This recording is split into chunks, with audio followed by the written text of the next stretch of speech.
9 বছর পর শেখ জামালের ক্লাব সভাপতির পদ থেকে সরে দাঁড়িয়ে পরিচালনা পর্ষদের দায়িত্ব নিলেন মঞ্জুর কাদের। তার জায়গায় সভাপতি হয়েছেন সাফওয়ান সোবহান।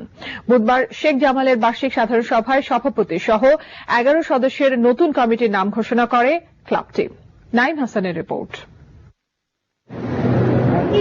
ঢাকার ফুটবলে শেখ জামাল ধানমন্ডি ক্লাবের আবির্ভাব হয়েছিল চমৎকার সাফল্য দিয়ে।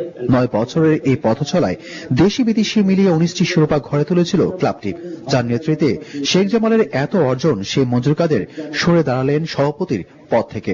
তার জায়গায় নতুন সভাপতি হলেন ব্যবসায়ী Safwan Sobhan.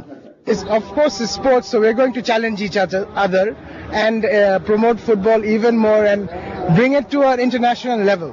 That's our target. আর আমরা ইউরোপিয়ান ক্লাবদের মতনই একটা কিছু করব, নতুনত্ব একটা কিছু আনবো অবভিয়াসলি। আমি এইভাবেই তো টিমের জন্য ক্লাবের জন্য কাজ করতে পারি। আমি সাধারণ একজন সদস্য হিসেবে যা, প্রেসিডেন্ট হিসেবেও তা। অ্যাডভাইজারি কমিটিতে আমি অ্যাডভাইস করবো, আমি থাকবো, ভালো কথাগুলো বলবো এবং সে এক্সিকিউট করবে। I am sure Tasbir is a very good executor. Bashundhara গ্রুপের মতো গ্রুপকে তারা চালাচ্ছে।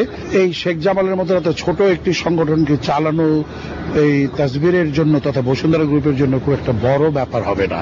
বঙ্গবন্ধুর 2 পুত্রের নামে 2 ক্লাব, শেখ জামাল ধানমন্ডি ক্লাব ও শেখ রাসেল ক্রীড়া চক্র।